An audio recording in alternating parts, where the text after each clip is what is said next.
Hi guys, so I know that this is not a normal ideal setup that I have going on right now in how I'm talking to you, but I wanted to introduce myself and my channel before you just jumped into a video. I'm starting a true crime channel to raise awareness to any individuals that I feel cases hasn't been spread as they should.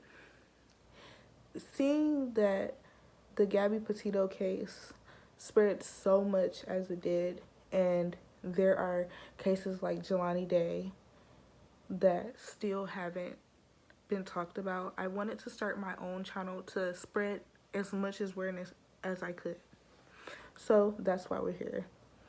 The first case that I will be talking about is a case that I did not know about, and I heard about it yesterday or the day before, and I wanted to talk about it for my first video, and the case will be on Marlisa Wells. I just wanted to introduce the video. I'm not sure how to do intros yet, but I'm going to figure it out.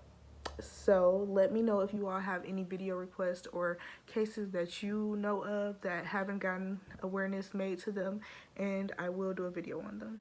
You can drop them in the comments below until I make an email for this channel. Thank you.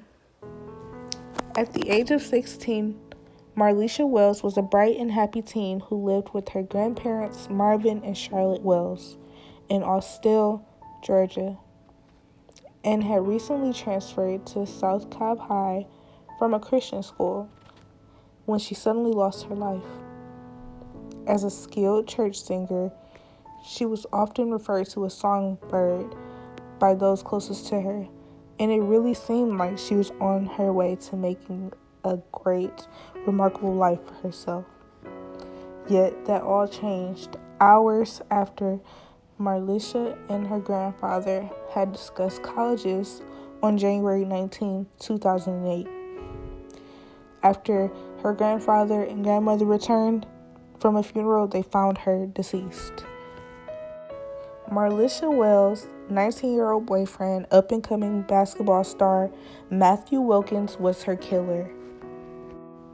When he and Marlisa met at the Covenant Christian Ministries Academy, they were instantly drawn to each other's personalities, and one thing led to another, and on one fateful day, she thought she was pregnant and told Matthew about it, which ultimately played a part into her untimely death. Marlisa was cornered into the bathroom of the basement where she was beaten and stabbed to death.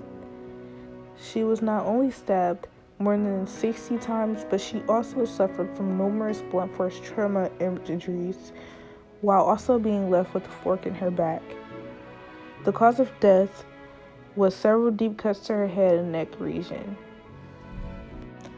According to court records, while both her grandparents were attending a friend's funeral, Marlisa invited her boyfriend to chat about her pregnancy. From the evidence of intimacy that a vaginal swab confirmed, it was apparent that the two had engaged in intimacy before the murder, but an argument ensued, presumably about their supposed baby that never existed. Not only did he murder Marlisa, he also fled the scene and left her in cold blood. Authorities figured most of this out with the aid of 36 calls or texts shared between the couple on the day before or the morning of the crime. Matthew was located on ABAC's campus where he was a freshman majoring in business. Police collected roughly 19 bags of evidence from his family's home. There was also a pair of hidden shoes encased in clothing in the attic that had Marlisa's blood all over them. The swab had Matthew's DNA on it, and previously Matthew had told police that he hadn't seen or talked with his girlfriend, which proved to be a lie. Matthew was arrested, and the jury found him guilty of one count of each malice murder, felony murder, aggravated assault, and aggravated battery. He was accordingly given a life term plus an additional 20 years.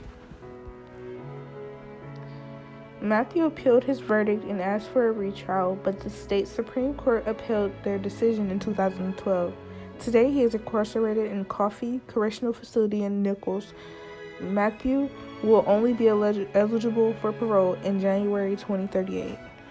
Please spread awareness to his case, and rest in peace to his beautiful soul.